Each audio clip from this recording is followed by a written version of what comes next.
Hi, and welcome to Growing Up Guide Pup.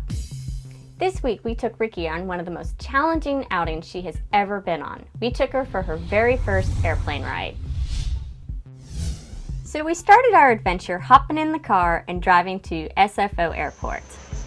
We parked in the long-term parking lot, and Ricky had her very first experience going on an elevator with a glass window. We were at the very top of the parking garage, and she got to ride the elevator all the way down 7 flights and was very interested on what was on the outside. She didn't seem to show any fear of heights, but was really interested and curious of why all of a sudden the ground was coming at her. The next new experience Ricky had was getting on a bus for the very first time. We had to take a shuttle to the airport from the parking garage. We went to get on the bus, and the bus driver asked for Ricky's paperwork. This is a great reason why I should always have Ricky's ID card on me at all times. Now, when traveling with the dogs, I have been asked to present her ID card in the past, but this was the very first time that I had been asked to match it with her collar. He turned it around, saw that there was a picture on it, and said, "This isn't the dog, I need her paperwork."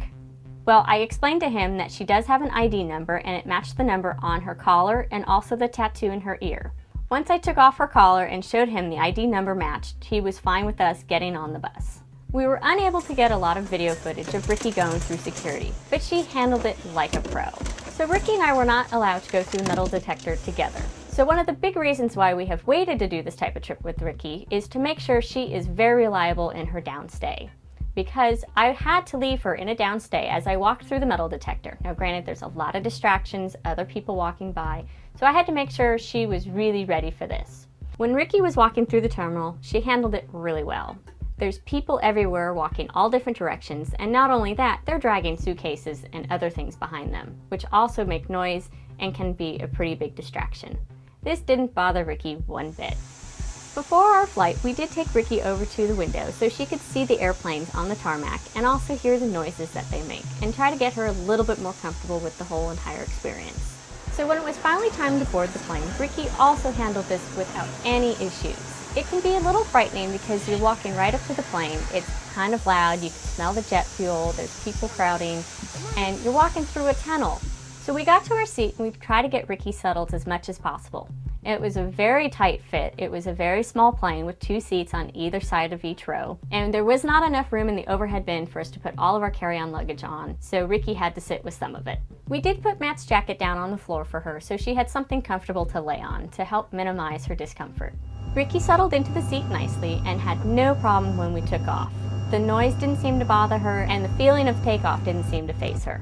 However, about 15 minutes into the flight, all of a sudden, Ricky was uncomfortable and disturbed by something. She jumped up, tried to stand up, but she didn't have a whole lot of room to move around and change positions. And I think this is one of the main reasons why all of a sudden she just seemed to be having a problem. Ricky started panting very heavily and even at times was having some little muscle tremors.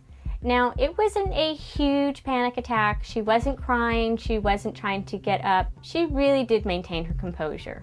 We did rake out the treats so we could give her some food rewards to, help reinforce her that this is going to be a positive experience and try to calm her down a little bit.